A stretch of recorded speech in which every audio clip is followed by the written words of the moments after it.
Bonjour à tous, vous retrouverez ici un petit extrait de mon live, puisque j'ai décidé de faire des petites pastilles sur chacune de mes reviews. Enjoy! Que j'ai lu les chroniques de la guerre de Lodos, la dame de Phalis, de Ryo Mizuno et d'Akijiro Yamada. C'est les éditions Pika pour la réédition, mais moi j'ai lu la version casée, où c'était dans un seul tome, c'est pour ça que je vous ai mis toutes les couvertures. C'est en 2 tomes actuellement chez Pika.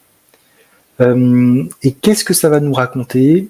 Alors, il faut savoir que c'est sorti il y a un bout de temps déjà, les chroniques de la guerre de Lodos. Donc, et oui, ça existe encore. Il y a même une nouvelle série qui est sortie là, mais qui a l'air d'être pas terrible du tout. Comics Noob on n'avait pas sur sa chaîne, mais les chroniques de la guerre de Lodos, ça existe depuis au moins une trentaine d'années, facilement. Et dans ces épisodes, on va retrouver des personnages, c'est une espèce de préquel en fait. Je pensais que c'était complètement décorrélé de l'histoire qu'on peut avoir avec Parn et Diglett, mais pas tout à fait.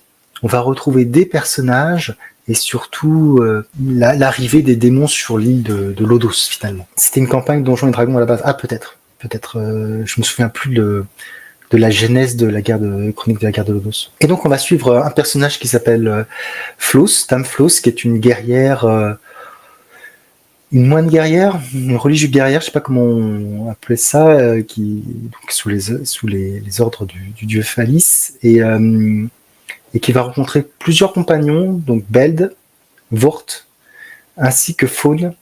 Forcément, ces noms, si vous êtes très fan de la saga, vont vous rappeler quelque chose. Et ils vont lutter contre l'émergence de démons sur l'île de Lodos. Voilà. Graphiquement, c'est plutôt pas mal.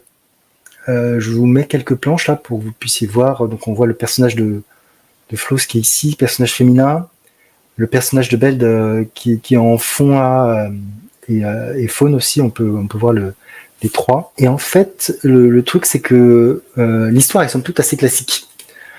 Puisque les compagnons vont se rejoindre. Il y a un petit peu de géopolitique, etc., mais ça reste très limité, j'ai trouvé, entre les différents royaumes, les elfes, les nains, les humains, etc., qui vont former une alliance pour combattre, etc.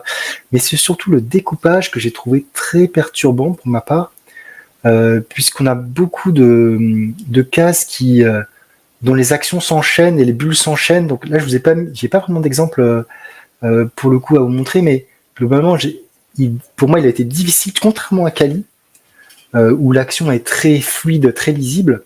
Sur ce titre, j'ai trouvé que l'action pouvait être un peu brouillonne. On peut, des fois, sur une double page, c'est difficile de savoir à quel moment on change, etc.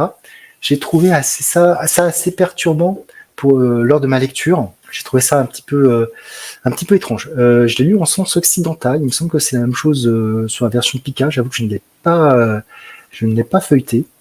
Niveau dessin, c'est joli. Les illustrations sont très belles, etc. Mais c'est vraiment le storytelling que j'ai trouvé un petit peu perturbant. Trop de planches superposées qui s'intercalaient, des bulles qui allaient un peu dans tous les sens.